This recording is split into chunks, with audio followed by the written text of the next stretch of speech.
पश्चिम बंगाल विधानसभा चुनाव में करारी हार के बाद से ममता की टीएमसी पार्टी की मुसीबतें कम होने के बजाय लगातार बढ़ती ही जा रही हैं। टीएमसी पार्टी के अंदर उठे बगावती सुर ने ही ममता की मुश्किलें बढ़ा दी हैं।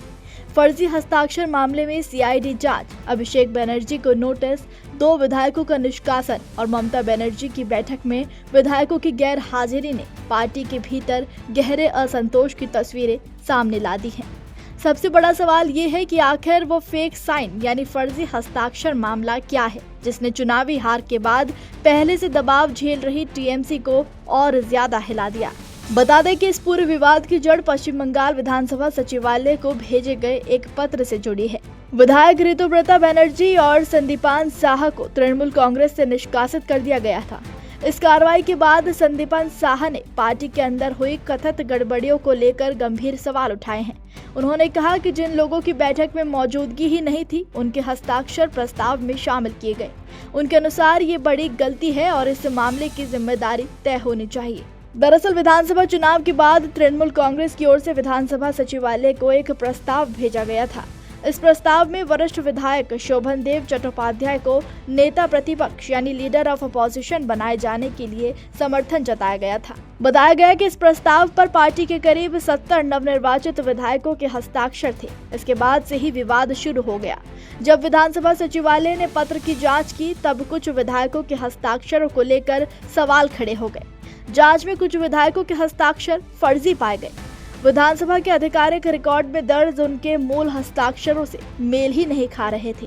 खास तौर पर चौरंगी से विधायक नैना बनर्जी और कैनिंग पूर्व से विधायक बहारुल इस्लाम के हस्ताक्षरों को लेकर सवाल उठाए गए। आरोप लगा कि कुछ विधायकों की जानकारी के बिना या उनकी अनुपस्थिति में किसी दूसरे ने उनके नाम से हस्ताक्षर कर दिए।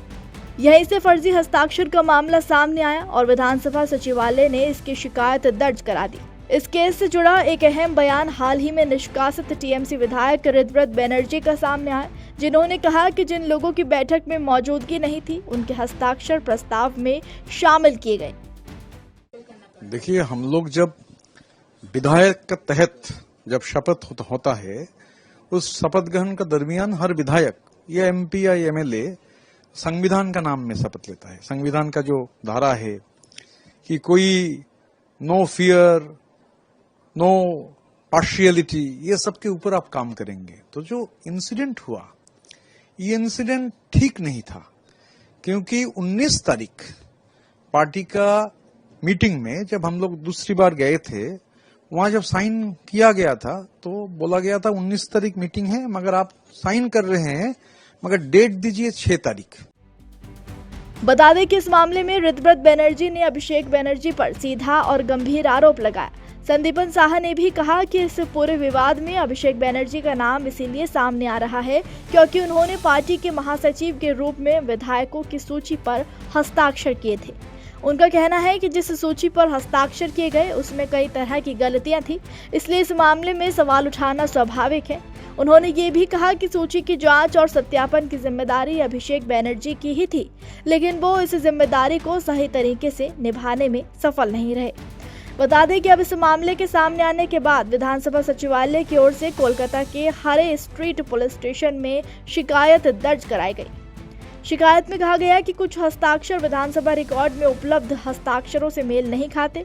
इसके बाद जांच सीआईडी को सौंप दी गई और सीआईडी ने मामले की जांच शुरू कर दी है। कई विधायकों से पूछताछ भी की गई। इनमें नैना बनर्जी, चंद्रनाथ सिन्हा, कुणाल घोष और बहारुल इस्लाम जैसे नेताओं का नाम शामिल है। जैसे जैसे जांच आगे बढ़ी, उसका दायरा बढ़ता गया और आखिरकार जांच की आंच अभिषेक बनर्जी तक पहुंच गई। सीआईडी का कहना है कि जिस बैठक के बाद नेता प्रतिपक्ष के चयन से जुड़ा प्रस्ताव तैयार हुआ था, उसमें अभिषेक की अहम भूमिका थी। बता दें कि 6 मई को चुनाव परिणाम आने के करीब 48 घंटे बाद ममता बनर्जी ने अपने कालीघाट स्थित आवास पर नवनिर्वाचित विधायकों की बैठक बुलाई थी।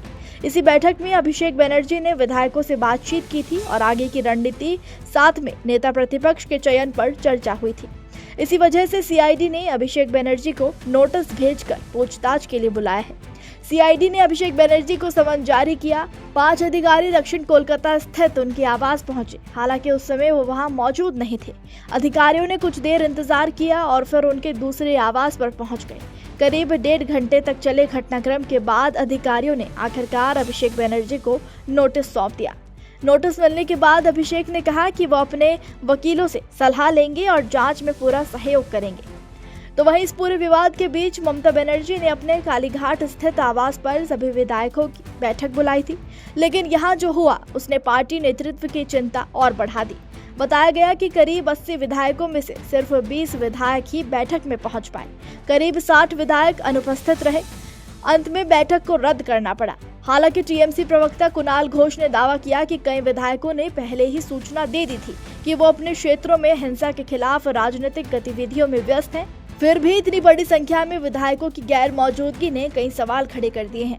तो वहीं बात विधायक ऋतव्रत बनर्जी और संदीपान साहा के टीएमसी से निष्कासन की करें तो इस मामले ने नया मोड़ तब लिया जब मुख्यमंत्री शुवेंदु अधिकारी ने दावा किया कि विधानसभा में कथित हस्ताक्षर जालसाजी मामले की सीआईडी जांच 2 टीएमसी विधायकों की शिकायत के आधार पर ही शुरू हुई थी।